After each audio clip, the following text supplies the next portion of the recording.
పిశాచాల వంటవాడు. రామాపురంలో ఉండే శివయ్య కలవారి ఇళ్లల్లో పెళ్ళిళ్ళకు, ఇతరత్ర శుభకార్యాలకు వంటలు చేస్తూ జీవనం సాగించేవాడు. ఆయనకు ఒక్కగానొక్క కూతురు సీత. తన 5వ ఏటనే తల్లిని పోగొట్టుకున్న ఆమెను ఎవరి ఇంటనైనా పని ఉన్న రోజున వెంటబెట్టుకుని వెళ్ళేవాడు. తండ్రి వంట చేస్తుంటే సీత చూస్తూ కూర్చునేది. ఇద్దరూ ఆ పూటకు అక్కడే భోంచేసి రాత్రికి సరిపడా మూటగట్టుకుని ఇంటికి వచ్చేవారు. ఎక్కడా పనిలేని రోజున శివయ్యే వండి ప్రేమగా కూతురుకు పెట్టేవాడు.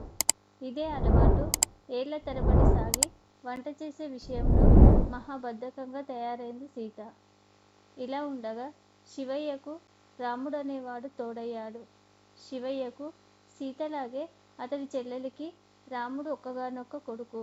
వాళ్ళది చాలా పేద కుటుంబం.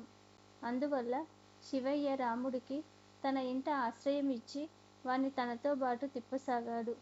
కొన్నాళ్ళు గడిచేసరికి రాముడు కూడా వంటలన్నీ నేర్చుకొని మేనమామను కూర్చోబెట్టి తను వంట పనులు చేయడం ప్రారంభించాడు. రాముడి కలుపుగోలుతనం చూసి ముచ్చటపడ్డ శివయ్య ఒకనాడు వాడితో, ఒరే రాముడు, మా సీత పుట్టగానే అది నీ పెళ్ళామనే అనుకున్నాంరా. మీ ఇద్దరికీ పెళ్లి చేసేస్తే ఇక నాకు నిశ్చింత అన్నాడు. ముద్దబంతి పువ్వులా అందంగా కలివిడిగా ఉండే సీతను అప్పటికే మనసులో ఇష్టపడుతున్న రాముడు వినయంగా తల వంచుకుంటూ నీ ఇష్టం మామయ్య అన్నాడు. ఆ తర్వాత 2 నెలలకు సీతకు రాముడితో పెళ్లి జరిగిపోయింది. అయితే ఆ తర్వాత సంవత్సరం తిరక్కుండానే శివయ్య ఏదో జబ్బు చేసి చనిపోయాడు. దాంతో ఊళ్ళో వంటపనుల బాధ్యతతో పాటు తండ్రిని పోగొట్టుకున్న పెళ్ళాన్ని ఓదార్చడం, ఆమెకు వండి పెట్టడం కూడా రాముడి మీదే పడ్డాయి. భోజన ప్రియురాలైన సీత ఒక్కొక్కనాడు కంచం ముందు కూర్చొని ఈ వంకాయ కూడా సరిగా వేగలేదు, కొబ్బరి పచ్చడి బాగానే ఉంది కానీ చింతపండుకు బదులు నిమ్మకాయ రసం పిండితే వచ్చే రుచి అద్భుతంగా ఉంటుంది, అలా చెయ్యాల్సింది అంటూ వంకలు పెట్టేది.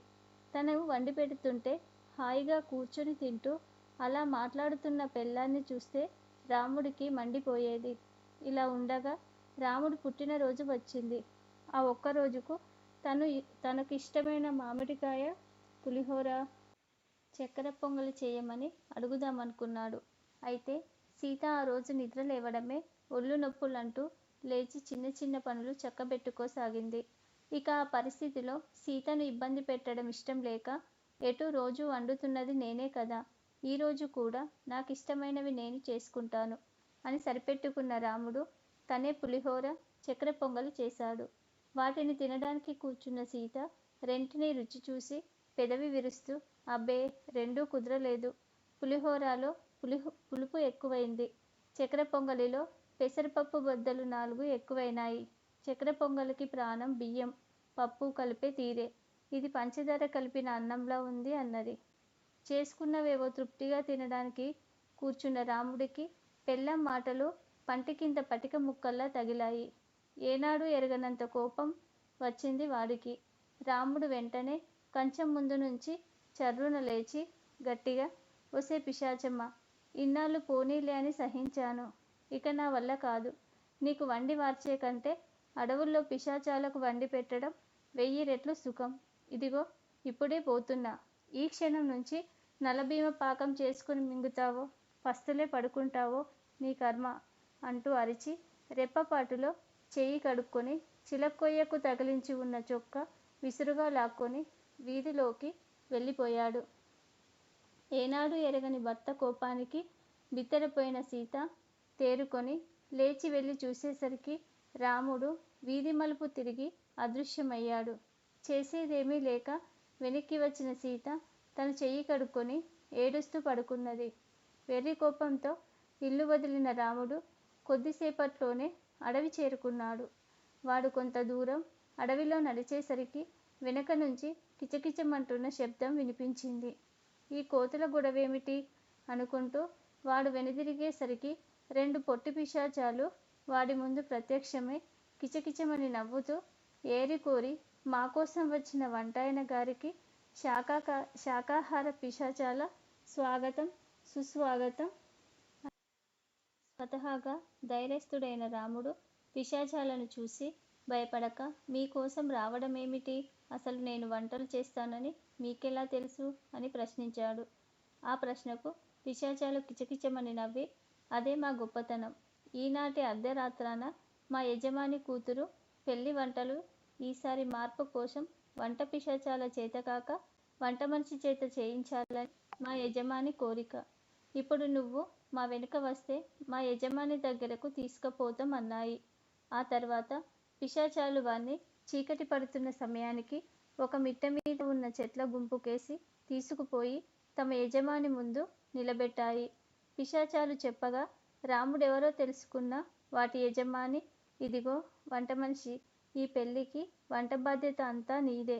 వంటకాలు మగ పెళ్లి వారికి నచ్చేటట్లు చేశావో నీకు బోలెడు బహుమతులు ఇస్తాం అన్నది.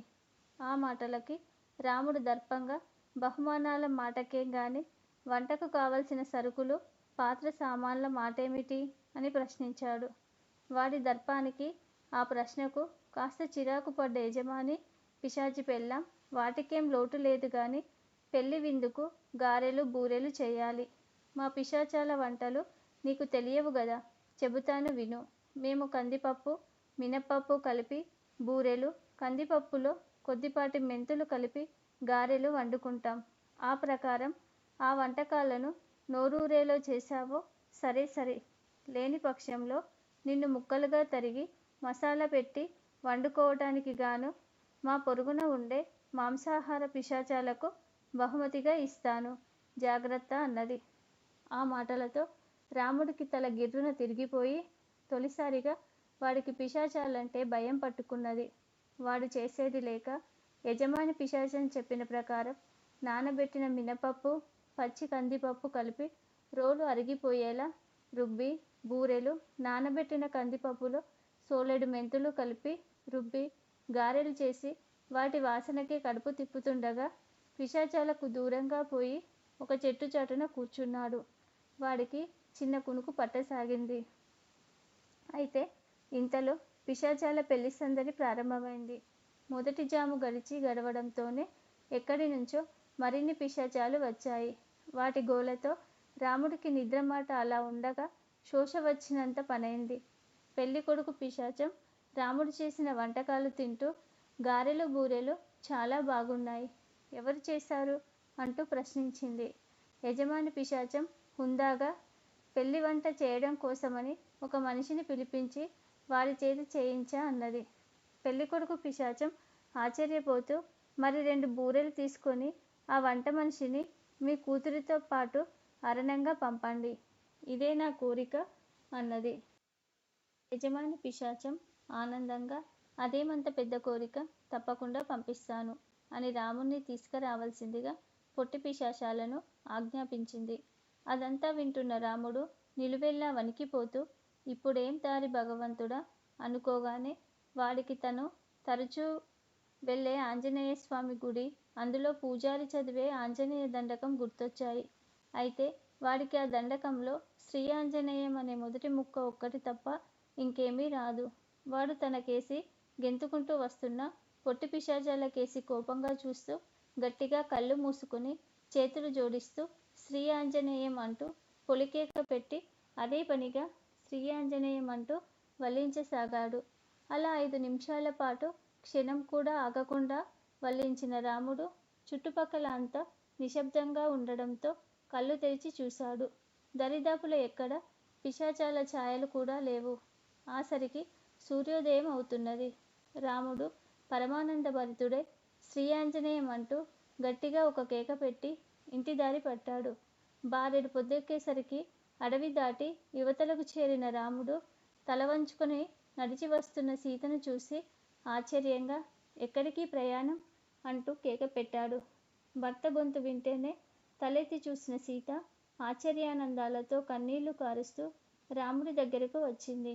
వాడు భార్యను ఓదారుస్తూ, నేను వచ్చేశాను గదా, ఇక కళ్ళనీళ్ళ పెట్టకు, సరే అడవికేసి వెళ్తున్నావెందుకు అని అడిగాడు.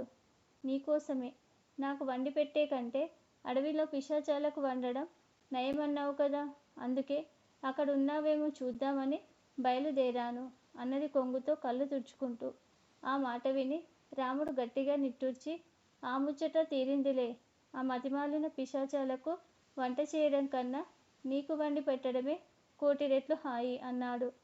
సీత వెంటనే భర్త చేయి పుచ్చుకొని, ఇక నుంచి పనిలేని రోజున నేనే నీకు వండి పెడతాను, పనున్న రోజున నీతో పాటు వచ్చి సాయం చేస్తాను అన్నది. భార్య మాటలకు పరమానందం చెందిన రాముడు దారి పొడుగున పిశాచాలతో తన అనుభవాన్ని వర్ణిస్తూ ఇల్లు చేరాడు. అంతా విన్న సీత బెదురుగా, ఇంకా నయం, దేవుడి దయవల్ల అంతా సవ్యంగా జరిగింది గాని లేకపోతేనా అంటూ మంగళసూత్రాన్ని కళ్ళకద్దుకున్నది.